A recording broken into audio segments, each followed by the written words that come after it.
हिमालय के उस पार है एक मरुभूमि, आकाश में बहुत ठंड है। हाँ जी, तापमान यहाँ 35 डिग्री प्लस से 35 डिग्री माइनस तक जाती है। और यहाँ की संस्कृति, वेशभूषा, भाषा अलग है, भिन्न है। यहाँ के लोग छोटी सी अल्पसंख्यक जाति के हैं और इस कारण से एक बड़े से देश में समस्याएं भी बहुत आती हैं हमें, भाषा की, क्लाइमेट की, हर हर हर लिहाज से। और खासकर समस्याएं आती हैं बच्चों को शिक्षा में, क्योंकि विद्यालयों में जो पढ़ाया जाता है, जिस भाषा में पढ़ाया जाता है, वो हमारी भाषा से, हमारे वास्तविकताओं से बहुत दूर होती हैं। तो जब मैं अपनी इंजीनियरिंग कर रहा था तो मैंने शिक्षा की स्थिति को समझा। मेरा पाला पड़ा। पाला कैसे पड़ा? किन्हीं कारणवश मुझे अपनी इंजीनियरिंग, मैकेनिकल इंजीनियरिंग का खर्चा खुद उठाना पड़ा और उसके लिए मुझे बच्चों को पढ़ाकर, कोचिंग देकर ये करना पड़ा। और करते करते मेरे शिक्षा का खर्चा तो निकला, मगर इसने मेरे जीवन को बदल डाला। मुझे पता चला कि कितने अच्छे होनहार बच्चे फेल हो जाते हैं। उन दिनों 95% बच्चे फेल हो रहे थे 10वीं कक्षा में, जो कि एक पासपोर्ट है आगे के जीवन के लिए।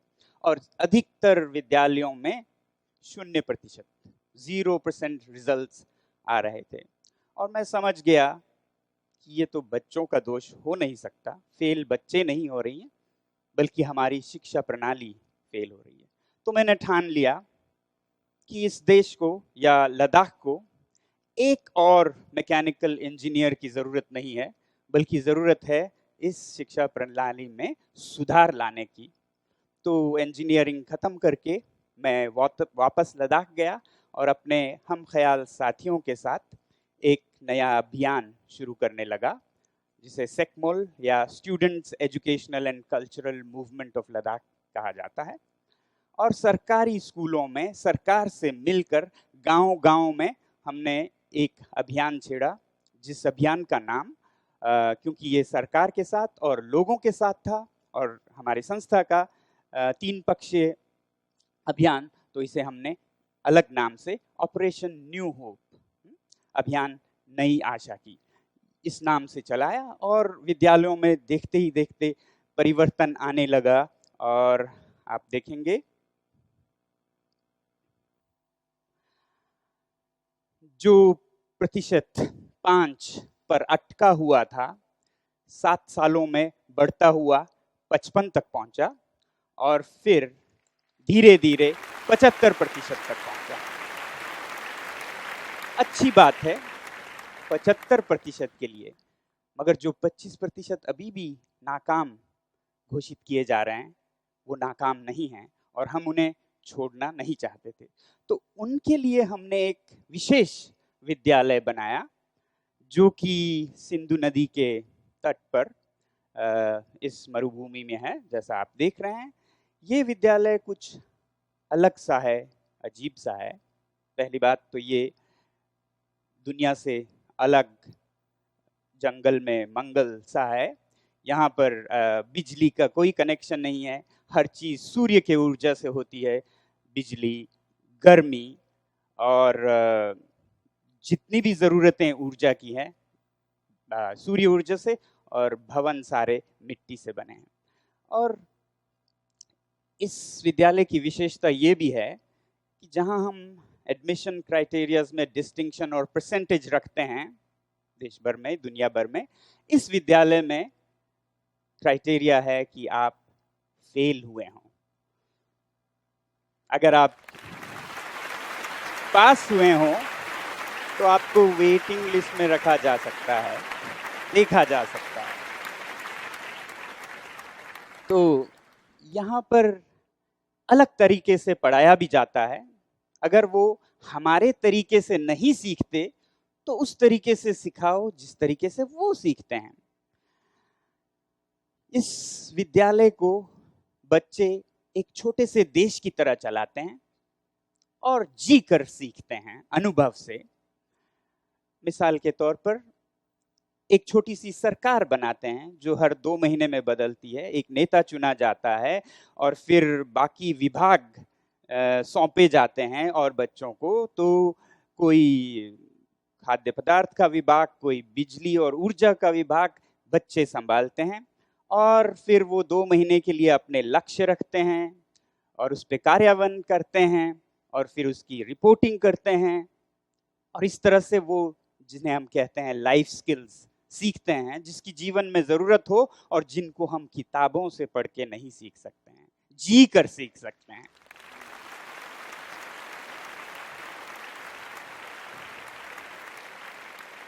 विज्ञान की बातें हों तो मान लीजिए जर्म थियोरी या कीटाणुओं के बारे में अगर विषय हो तो उसे जीवन में प्रयोग करके, जैसे जैम बना के खाने को लंबी समय के लिए रखने के तरकीबें करके सीखते हैं और जो जैम वो बनाते हैं एप्रिकॉट से, खुबानी से, उसको बेचते हुए वो अर्थशास्त्र सीखते हैं और उसके लाभ से जब बच्चे भारत के दर्शन के लिए जाते हैं तो वो ज्योग्राफी सीखते हैं।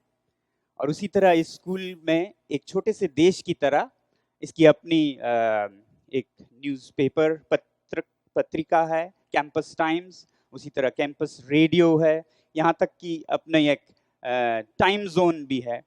तो इन सब को जैसा जीवन में वो पाएंगे आगे, उसको जीकर वो जीवन सीखते हैं। इनोवेशंस, नए नए आविष्कार यहाँ के जीवन का एक हिस्सा है जिसमें बच्चे भाग लेते हैं और आविष्कार यहाँ पर कुछ विषयों के इर्द गिर्द घूमते हैं, जैसे पृथ्वी, सूर्य, हिम और अग्नि।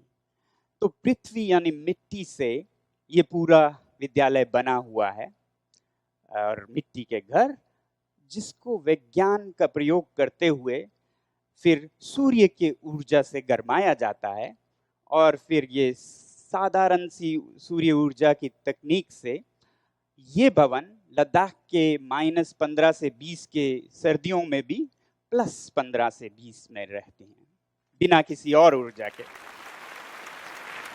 सूर्य ऊर्जा का प्रयोग हर चीज में होता है, लगभग पूरी ऊर्जा सूर्य से, चाहे खाना बनाने की बात हो, सर्दियों में सब्जियां उगाने की बात हो, प्रकाशित करने की बात हो भवन को, या फिर बिजली, पानी गर्म करना, नदी से पानी ऊपर उठाने की बात हो, यहाँ तक कि यहाँ के गाय भी सूर्य ऊर्जा से गर्म किए गए गोठों में रहती हैं। अब बर्फ की बात करते हैं। बर्फ काम की चीज भी है और मजे की चीज भी है। पहले मजे की चीज कहें, इस विद्यालय ने एक ऐसा तकनीक विकास किया जिससे कि आप कहीं भी एक आइस हॉकी रिंक बना सकते हैं। उससे पहले आइस हॉकी रिंक्स तालाबों में दूर दूर हुआ करते थे और जिसके कारण से सिर्फ मर्द ही उसमें हिस्सा ले पाते थे, पुरुष ही, और महिलाएं ले नहीं पाती थी। तो इस विद्यालय में, विद्यालय के बाहर परिसर में ही ये रिंक बनाकर हमने महिलाओं की, लड़कियों के आइस हॉकी का प्रोत्साहन दिया और फिर नेशनल लेवल चैंपियंस एक टीम बनी।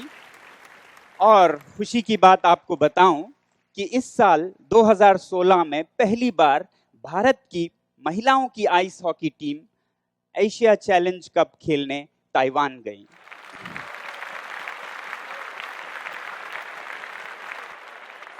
अभी जीते नहीं, मगर हमारा लक्ष्य है कि 5 साल के अंदर ये कप जीतें और 10 साल के अंदर भारत की टीम एशिया की महिलाओं की आइस हॉकी की चैंपियन बने।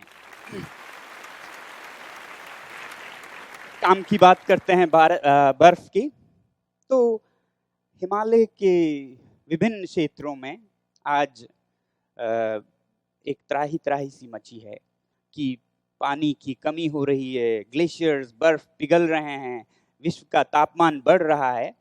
तो हमारे इस विद्यालय में हमने अपने बच्चों के साथ एक आविष्कार पे काम किया, एक नए ऐसे तरीके से जिससे कि पानी को सर्दियों में जब उसका प्रयोग ना हो जमा दिया जाए और फिर गर्मियों में या बाहर में उसको प्रयोग किया जाए जब वो पिघले।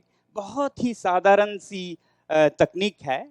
पहाड़ों में ढलान होता है, साधारण सी पाइप लें और उसमें से पानी अगर चलाएं तो नीचे आते आते पाइप में इतनी प्रेशर बनेगी कि वो एक फव्वारे के रूप में फूटने लगेगा। और फव्वारे से जब पानी -20 या -30 की हवा में फूटे तो पानी अपना लेटेंट हीट खोकर नीचे गिरते जमने लगेगी और एक कोन का आकार ले लेगी। और कोन वो आकार है जिसका क्षेत्रफल सबसे कम और परिमाण सबसे ज्यादा, अधिकतर लो सरफेस एरिया हाई वॉल्यूम, और इस कारण से वो पिघलता नहीं। और जब सब बर्फ पिघल जाएं तो ये आइस स्तूपा जून जुलाई तक धीरे धीरे पिघलती रहती है और अपना पानी किसानों को देती रहती है। ये जो पहला पायलट आइस स्तूपा बना था, इसकी ऊंचाई 64 फीट थी, जो कि Guinness book of world record में जो आइस स्ट्रक्चर का है उससे ऊपर थी, मगर हमने रजिस्टर नहीं किया क्योंकि हमारा सपना है इसे 100 फुट से ऊंचा करें। और इस पानी को प्रयोग करते हुए 5000 पेड़ लगाए गए। अब एक और इसका इस्तेमाल, इसका प्रयोग, आपने सुना होगा केदारनाथ में कितना बड़ा हादसा हुआ, दुर्घटना घटी। ऐसे बहुत सारे दुर्घटनाएं हिमालय में घटने वाली हैं क्योंकि ग्लेशियर्स पिघल रहे हैं और बड़े बड़े झील बन रहे हैं। और ये जब झील फूट जाते हैं तो ऐसे बाढ़ आती है। मगर फिर साधारण सी विज्ञान को प्रयोग करते हुए इसका सॉल्यूशन भी निकाला जा सकता है। सिक्किम में एक ऐसा झील है जिसको कि एक खतरे की घंटी या एक बम घोषित किया गया है। और पिछले महीने सिक्किम सरकार के न्योता पर हमारे ये विद्यालय की एक टीम वहाँ गई और बहुत ही साधारण सी विज्ञान को प्रयोग करते हुए इसको खतरे को टाला गया या टाला जा रहा है। ये बिल्कुल नई बात है, हाल ही की। तो इसमें एक साधारण सी विज्ञान है, साइफन टेक्निक। साइफन वो प्रक्रिया है जिसको हम आप जानते हैं कारों से पेट्रोल चुराने के लिए। पाइप से निकाल कर नीचे रख दो तो निकलने लगता है। दुनिया भर के लोग इस तरह से इसको जानते हैं। इसी तकनीक को प्रयोग करते हुए हम ले गए करीब 500 मीटर के बड़े बड़े पाइप याक पर लाद कर सिक्किम के उस झील पर, जो कि 17,000 फुट के ऊंचाई पर है, 4 दिन पैदल याक के साथ जाते हुए और वहां पर ये साइफन का प्रक्रिया चलाया गया जिससे कि पानी निकल रहा है 150 लीटर प्रति सेकंड के दर से। ये पहला भाग है, आगे और इस पे विकास होगी।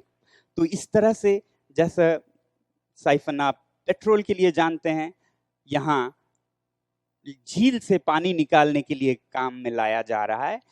अब आप देखेंगे यहाँ पर पाइप में से बहुत पानी आ रही है, तो आपको याद आना चाहिए कि आइस स्तूपा में भी पाइप था और पानी था। तो इससे एक और नई संभावना खुल जाती है, और वो क्या है? इन झीलों में जो कि सैकड़ों के तादाद में बनती जा रहे हैं हिमालयों में, जो कि बहुत खतरनाक हो सकती हैं, इन झीलों में अगर हम ऐसे ही पाइप्स लगाएं और खतरे को टालें, मगर खतरे को टालें ही नहीं, उसका प्रयोग करें, इस्तेमाल करें, तो क्या कर सकते हैं? जैसे ही पाइप से साइफन से पानी आता है, उसको एक आइस स्तूपा से जोड़ दीजिए। नीचे आइस स्तूपा 10, 20, 50 बनाएं और बनते बनते ये सब जुड़कर एक बर्फ की ऐसी ऊंची चादर बनेगी जो कि गर्मियों में पिघल ही ना पाए और सर्दियों में फिर बढ़ने लगे। यानी कि ग्लेशियर का निर्माण कृत्रिम रूप में, आर्टिफिशियल ग्लेशियर्स, हिमालय में नए ग्लेशियर्स बनने लगेंगे जो कि पिछले आइस एज 10,000 साल पहले के बाद से कभी नहीं हुई हैं। हम इसे फिर शुरू कर पाएंगे। तो ये हमारा अगला लक्ष्य है। इस पे हमने प्रयोग करना शुरू किया है लद्दाख के ऊंचे पहाड़ों में। आपने देखा कि ये सारे जो भी समाधान है समस्याओं के, इनमें हाई स्कूल के विज्ञान से ज़्यादा कुछ नहीं है। और हाँ, आप भी कर सकते हैं, ये स्कूल कर रहा है तो आप क्यों ना करें। तो ये जो आइस स्तूपा, आर्टिफिशियल ग्लेशियर्स आपने देखा, अब ये अगले ही हफ्ते में, बल्कि इस टॉक के बाद, हम इसे स्विट्जरलैंड ले जा रहे हैं। स्विट्जरलैंड में वहाँ की स्थानीय सरकार ने न्योता दिया है कि ये आइस स्तूपा की टेक्नोलॉजी उनको दी जाए और वहाँ पे भी आइस स्तूपा आर्टिफिशियल ग्लेशियर्स बनाए जाएं। तो ये शायद पहली बार होगी कि एक भारतीय टेक्नोलॉजी विदेश में जा रही हो, technology transfer towards the west. तो मैं कुछ लद्दाख के जाने माने हस्तियों से आपको परिचय कराना चाहूँगा, युवा सितारे। ये हैं छेवांग रिगजिन, जो कि 27 साल की उम्र में पत्रकार बने और फिर लद्दाख के शिक्षा मंत्री बने। और ये है तंजिन, जो आज अंतर्राष्ट्रीय स्तर पे जाने माने फिल्म मेकर बन चुके हैं और इनको पुरस्कार फ्रांस में, भारत में, कनाडा में मिलते रहे हैं। और थिनलेस छोरोल, जो एक युवती हैं, उद्यमी, एंटरप्रेन्योर, जिनकी चर्चा अंतर्राष्ट्रीय पत्रिकाओं में हो रही है और एक ने उन्हें पर्सन ऑफ द ईयर भी घोषित किया है। आप सोच सकते हैं इनमें क्या समानता है कि ये बड़े घराने के अमीर और बड़े विद्यालयों के छात्र होंगे? जी नहीं। इनकी समानता है कि ये फेल हुए थे, बुरी तरह फेल हुए थे, मगर इनमें कोई कमी नहीं थी। और ये कि ये सेकमुल वैकल्पिक विद्यालय में आकर पढ़े और वहां से उन्होंने अपनी जिंदगी फिर शुरू की। तो सवाल ये उठता है, अगर आपके फेलियर्स ये कर सकते हैं तो फिर और क्या कर सकते हैं?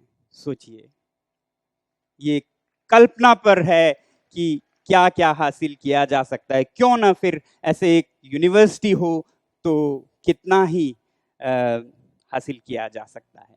धन्यवाद, बहुत बहुत धन्यवाद। धन्यवाद।